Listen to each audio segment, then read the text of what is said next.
Por supuesto que para hacerlo también tuvieron que recurrir a un texto, y el texto, o si quieren, el artificio común de los textos, fue la idea del contrato social.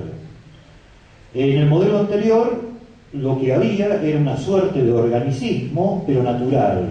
Dios no solo había creado el mundo, sino que regía todos sus actos a través de sus ángeles buenos, y a través de sus representantes en la tierra, Pedro y sus sucesores. Lo que se advirtió entonces en el siglo XVIII se tematizó: los beneficiarios del modelo son siempre la nobleza y el clero. ¿Qué pasa? Que Dios está siempre con ellos, ¿sí? Pero esto es naturalmente. Entonces, el modo que se encontró para hacer una nueva legitimación del poder político y para poner límites fue el artificio del contrato.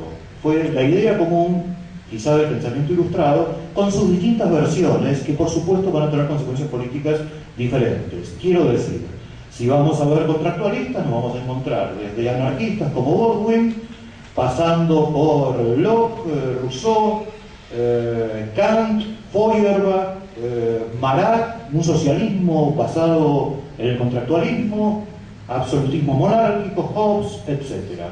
Pero la idea común que tienen es la idea de una sociedad civil, de algo creado por voluntad de determinados sujetos. Adviértase que no estoy afirmando que sean todos los sujetos, porque es obvio que en el siglo XVIII y en la idea subyacente del contractualismo no todos los humanos valían igual, ¿sí? Eran los hombres blancos propietarios, pero bueno.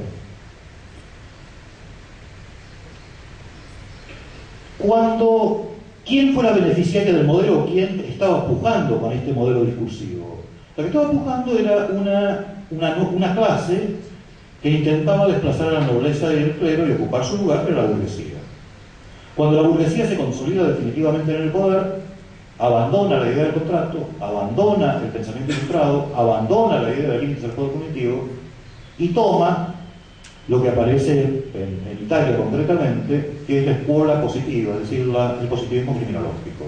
Abandona todo esto y vuelve a una suerte de poder punitivo ilimitado, donde no hay límites al detentador de poder, donde es otro conjunto de disparates racistas, discriminadores, etc., pero donde se sustituye a Dios por la ciencia.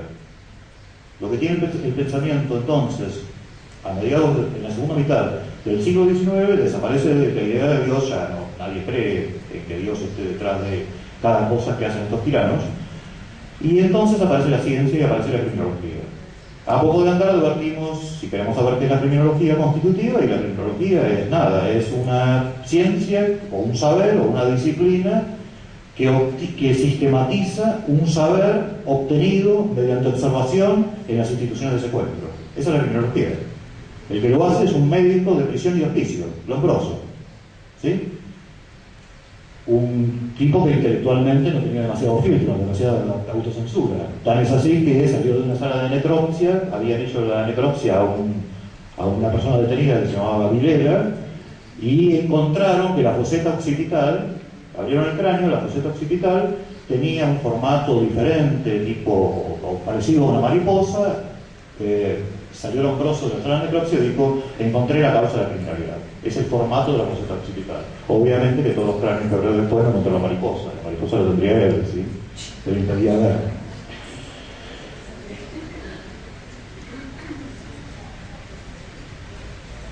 En definitiva, entonces, en este momento de pensamiento, si queremos sintetizar y en lenguaje coloquial, el criminal se reduce al encarcelado. Criminal es el encarcelado. Criminal es el que puebla las instituciones de secuestro, ¿sí? Si nosotros tenemos una discusión con Lombroso, ¿no? Y si Lombroso nos dice, suponiendo, no todos cometen delitos los analfabetos, los de piel, como del color de la mía, los habitantes de villa, etcétera, que nos llevan a las instituciones de secuestro y a los institutos de menores, le tendríamos que dar la razón. Le tendríamos que dar la razón de lo que vemos. Lo que vamos a ver es eso. El problema es considerar que eso es todo lo que hay y que todos los que están son criminales. Ese es el problema. En términos bíblicos, coló una hormiga y se tragó un camello, ¿sí? Esto es, construyó la imagen y el arquetipo, si se me permite arquetipo, porque parece que arquetipo es para cosas buenas, la matriz. para que sea neutro, la matriz del criminal a través de lo que veía en la prisión y en los hospicios. Lo que no se advirtió es cómo era el mecanismo de selección. ¿Por qué están estos y no otros? Estos son los únicos, estos son los más graves, etcétera, etcétera. Ese es el pensamiento criminológico. En ese pensamiento criminológico, en ese contexto de disparates, podemos hallar el poder punitivo o el régimen penal de la minoridad. ¿Sí? Para ello traje, voy a leer muy rápidamente y en forma sintética, parte de estos discursos para escucharlos por sus autores, por quienes los formularon y que no sea una traducción mía. Observen. Estamos entonces, positivismo criminológico que aparece a mediados del siglo XIX y donde va a aparecer, ¿sí? Donde va a aparecer el movimiento de los salvadores de niños, etcétera, etcétera. Pero veamos una recorrida en los lugares donde tendría que haber más autocensura, que son los congresos científicos. Fíjense lo que se dice en los congresos científicos de fines del siglo XIX vinculados con el tema que estamos abordando. Segundo Congreso Penitenciario Internacional reunido en Estocolmo en 1878. Textual. La educación impartida en los establecimientos debe corresponder a las condiciones en que viven las clases obreras. Los establecimientos deben velar porque los alumnos al salir tengan un lugar en el hogar honesto como peones, sirvientes o aprendices. Conferencia Nacional de Caridad y Corrección, fíjense los nombres, ¿no? Caridad y Corrección, 1890. En nuestra escuela para niños deseamos enseñar a cocinar y servir la mesa, así como el trabajo de lavandería para los muchachos de color.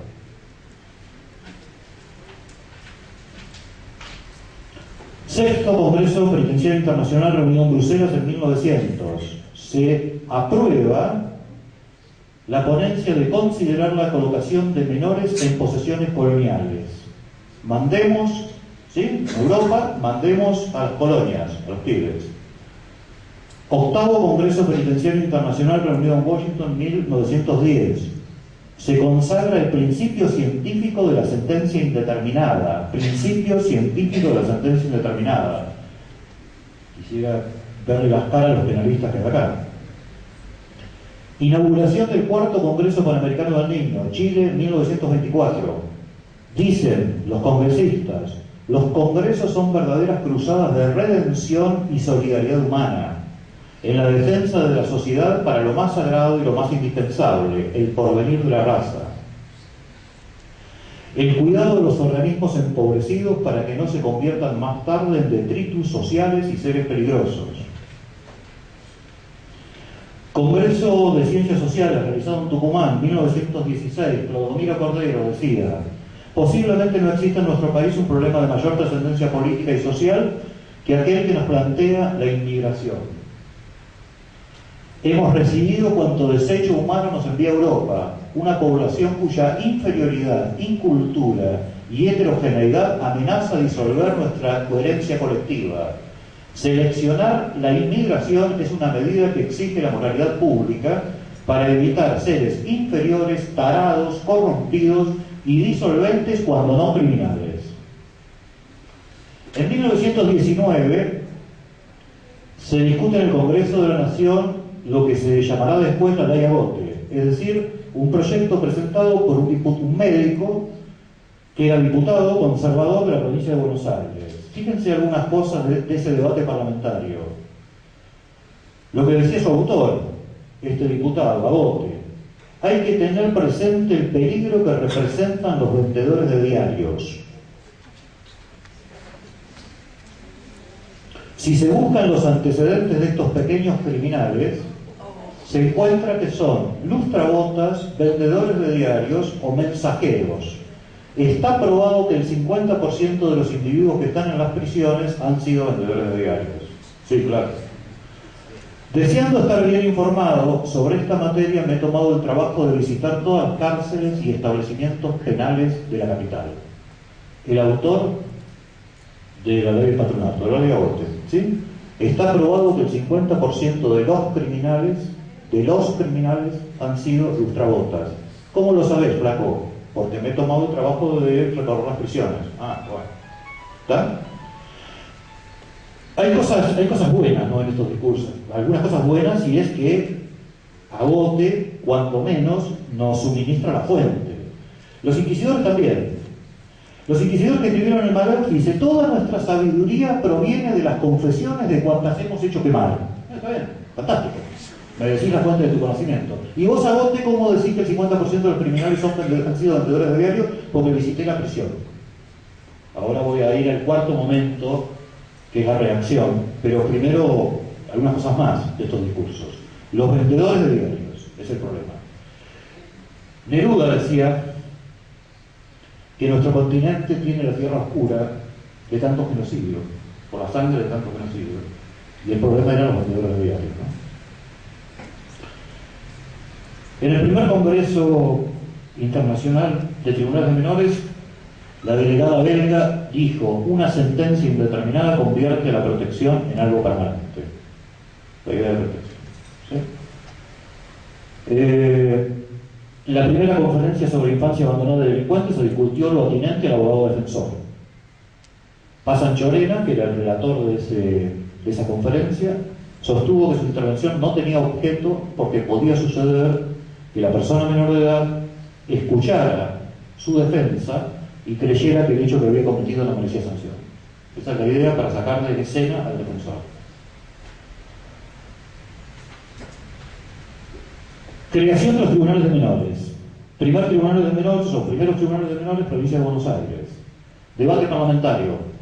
Fíjense lo que dice un senador.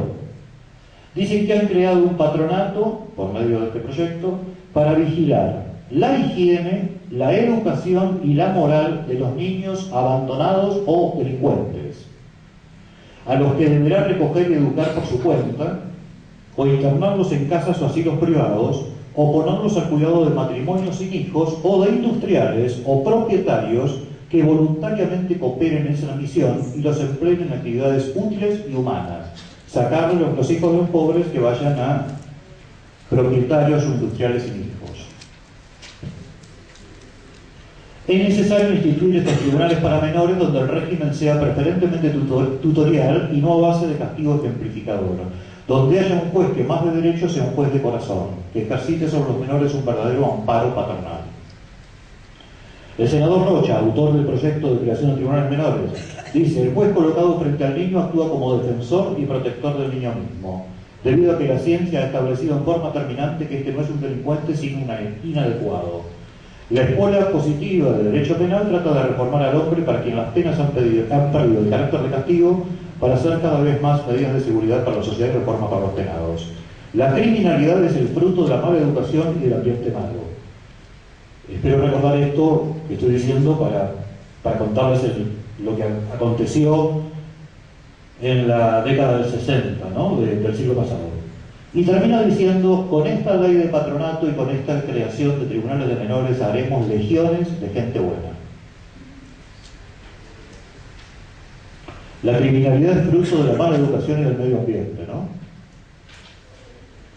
Nada, me tengo que contener para decir que hay determinados delitos que requieren, entre otras cosas, título universitario, ¿no? Y hay determinadas maniobras fraudulentas que requieren títulos cuaternarios. Pero es fruto de la mala educación, la criminalidad.